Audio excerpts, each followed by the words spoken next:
नमस्कार सबैलाई। आज यो भिडियो स्पेसली मैले नेपालीहरूको लागि बनाएको। नेपालमा बसेर जसले आइटी गर्दै हुनुहुन्छ अथवा विदेशमै बसेर पनि जसले आइटी पढ्दै हुनुहुन्छ, ओभरसियर होस्, अहिले आइटीको 8, 9, 10, 11, 12, आई थिङ्क 9, 10, 11, 12मा कम्प्युटर इन्जिनियरिङको कोर्स पनि छ। एसएलसी पछिको 3 इयर्स ओभरसियर कोर्स पनि छ र +2 पछि आइटीमा ब्याचलर्स गर्न पनि सकिन्छ। आइटी भन्नाले अब धेरै फिल्ड, अहिले धेरै कोर्सहरू नेपालमा एभाइलेबल छ, जस्तै बिएससी आइटी, अहिले म्यानेजमेन्टमा पनि धेरै आइटी कोर्सहरू छ र लगायत computer engineer, computer science engineer सबैको लागि यो भिडियो बनाएको हो। जसले चाहिँ आफ्नो पाथ चाहिँ म चाहिँ साइबर सेक्युरिटीतिर जान्छु भनेर सोच्नुभएको छ, यो भिडियो तपाईँहरूको लागि हो। म चाहिँ कम्प्युटर इन्जिनियर विकल्प काफले विगत 5 वर्ष भन्दा बढी चाहिँ गभर्मेन्ट सेक्टरमा काम गरेको। त्योभन्दा अगाडि चाहिँ प्राइभेट सेक्टरमा सफ्टवेयर डेभलपमेन्टको काम पनि गरिसकेको छु र हालसाल चाहिँ म पनि यो साइबर सेक्युरिटी फिल्डमा चाहिँ एकदम इन्थुजियास्ट भएको हुनाले चाहिँ यसमा मेरो चासो बढी भएको हुनाले यसमा म पनि लागि परेको छु र अब आउने भाइ बहिनी होस् अथवा म दाजुभाइ दिदीबहिनी सबैलाई चाहिँ के सल्लाह दिन चाहन्छु भन्दाखेरि साइबर सेक्युरिटी चुज गरेर मात्रै हुँदैन।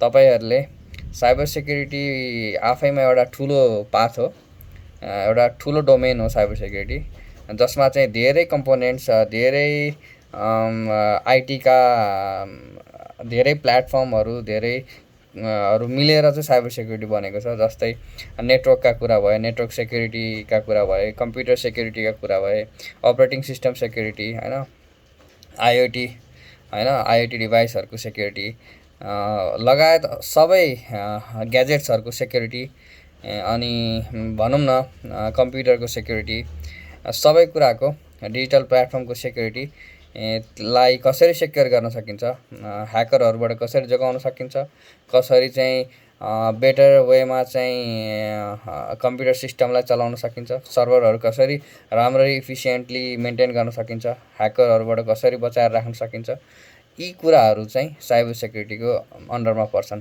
र साइबर सेक्युरिटीको पनि विभिन्न फिल्डहरू छन्, जसमा चाहिँ लाइक अब पेनिट्रेसन टेस्टरहरू भयो, ह्याकरहरू भयो, अनि यसमा म्यानेजमेन्टको जस्तै अब यसमा चाहिँ एनालिस्ट पनि बन्न सकिन्छ, होइन। तर म चाहिँ के भन्न चाहन्छु भन्दाखेरि यी सबै बन्नलाई चाहिँ ग्राउन्ड लेभलबाट चाहिँ बुझेर आउनुपर्छ। जस्तै अब वेबसाइट बनाउन चाहिँ अब ग्रेजुएसन अथवा आइटी नपढेर पनि खासै फरक पर्दैन, यो गर्न सकिन्छ। युट्युब भिडियो हेरेर आफूले अब कतैबाट एआई मोडलहरू युज गरेर सिक्न सकिन्छ। वेबसाइटहरू बनाउन खासै गाह्रो होइन। तर यो साइबर सेक्युरिटी फिल्ड चाहिँ एकदम ब्रोड छ र यसको लागि चाहिँ कम्तीमा पनि आफूले एउटा लेभलको एजुकेसन चाहिँ प्राप्त गरेको हुनुपर्छ। सकभर ओभरसियर अथवा त्योभन्दा माथि ब्याचलर गर्दा झन् राम्रो।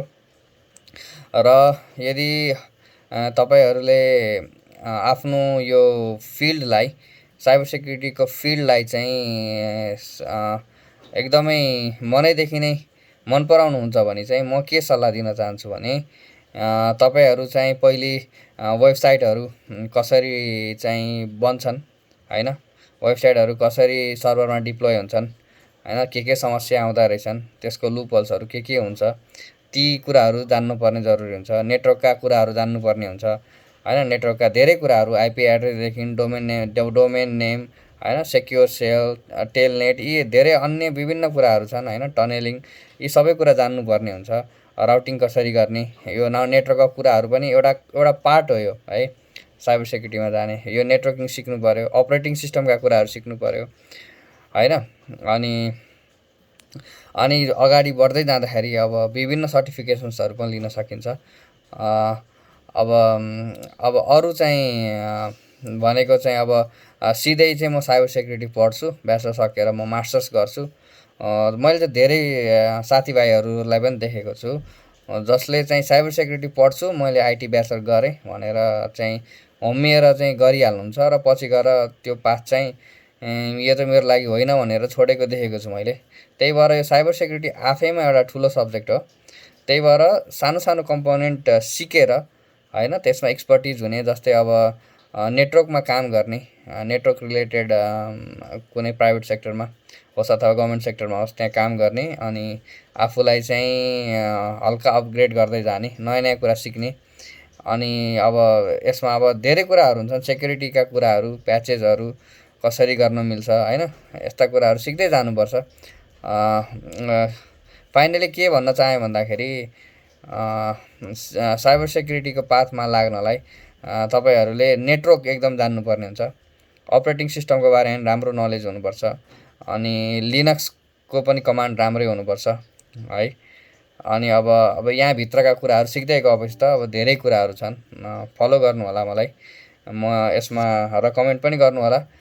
कुन पार्टमा कुन कुरा चाहिँ जान्न इच्छुक हुनुहुन्छ त्यसको भिडियो म अवश्य बनाउँला। धन्यवाद।